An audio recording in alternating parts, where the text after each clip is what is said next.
आमचा उद्देश प्रामाणिक होता। फक्त आम्ही एक महिला म्हणून त्यांना भेटायला आलो होतो।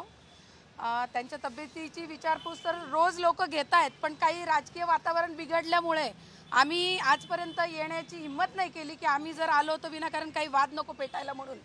पण आज यायचं कारण असं झालं की आम्ही पक्षाच्या कार्यकर्त्या जरी असलो तर एक महिला आहोत आणि आम्ही ज्यावेळेस आमचं मत मांडतो आणि मत मांडताना आम्ही एखादी पोस्ट टाकतो पक्षाच्या बाजूनी म्हणा किंवा आरक्षणाच्या बाजूनी म्हणा किंवा आम्हाला काय वाटतं ते जर आम्ही एखाद्या वेळेस सोशल मीडियावर टाकतो तर त्यावेळेस इतकं गलिच्छ बोललं जातं, अक्षरशः इतकं गलिच्छ की म्हणजे आम्ही बुधवार पेठेतल्या बायका आहेत, आम्ही एकदम गेलेले आहेत, आम्ही एकदम कॅरेक्टरलेस आहे ह्या भाषेमध्ये आम्हाला बोललं जातं।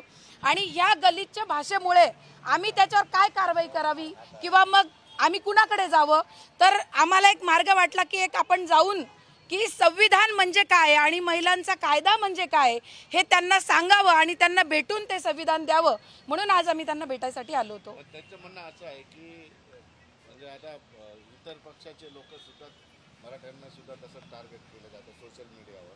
नाही, मराठीत नाही तर सगळे एकमेकांना महिलांबद्दल टार्गेट केलं जातं। एकंदरीतच हा कोणत्या पक्षाचा जातीचा विषय नाही, महिलांबद्दलच्या ज्या पोस्ट असतात त्याबद्दलचा प्रश्न आहे। हो, मी असं कधीच कुणाचं समर्थन करणार नाही, कोणत्या समाजाचं समर्थन करणार नाही।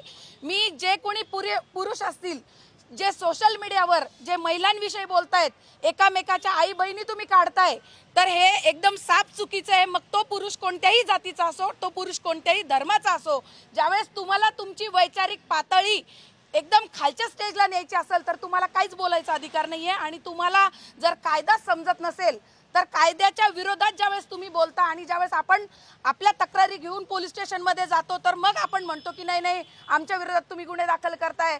मग आज ज्या डॉक्टर बाबासाहेब आंबेडकरांनी महिलांना कायद्यामध्ये बसवलं आणि महिलांना ते संरक्षण दिलंय त्या कायद्यामध्ये, तो कायदा तुम्ही लोक म्हणजे स्वतःच्या बहिणीसाठी यूज करता, आईसाठी यूज करता आणि दुसऱ्याच्या आई बहिणीवर लगेच तुम्ही शिव्यागाळ करता, हे कितपत योग्य आहे?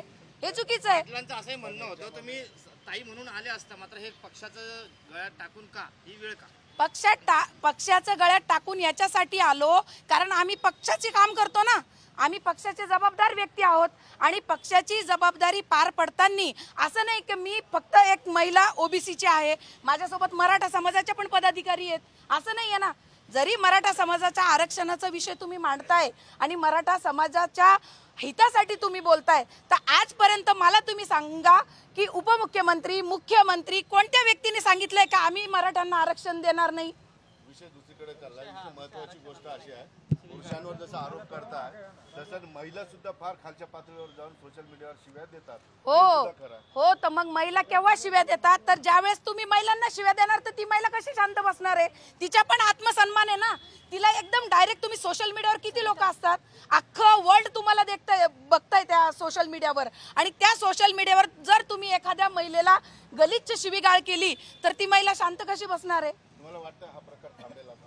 मला असं वाटतं, कारण मला विश्वास होता की जर जरांगे पाटलांनी हा विषय सगळ्या त्यांच्या कार्यकर्त्यांना म्हणा किंवा त्यांच्या अनुयायांना किंवा त्यांच्या समर्थकांना जर सांगितलं तर नक्कीच हा विषय जर त्यांच्याकडून बंद झाला, कारण नाण्याच्या दोन बाजू असतात, एक बाजू किंवा एका हाताने कधीच टाळी वाजत नाही। त्यांनी मान्य केलं की असं होतंय, हो, फक्त मराठाच नाही सगळ्या बाजूने होते, तर मी सगळ्यांना याबद्दल विचारणार, सगळ्यांना आव्हान सुद्धा केलं। मी आता तेच बोलतीये की नाण्याच्या दोन बाजू असतात, जर तुम्ही एका हाताने टाळी वाजवता तर एका हाताने कधीच टाळी वाजत नाही। मी जर कोणाला शिवी दिली तरच मला समोरचा शिवी देणार आहे, तर मला असं वाटतं की यांच्या मार्फत जर मेसेज गेला त्यांच्या समर्थकांना तर तो म्हणजे तो विषय कुठेतरी थांबेल आणि समोरचाही आपोआप शांत बसेल। आपलं नाव? मनीषा गणेश मुंडे, भारतीय जनता पार्टी, छत्रपती संभाजीनगर महिला मोर्चा अध्यक्ष।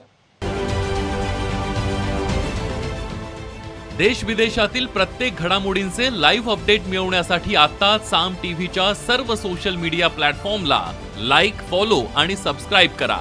तसंच सर्व नोटिफिकेशनसाठी बेल आयकॉन प्रेस करायला विसरू नका।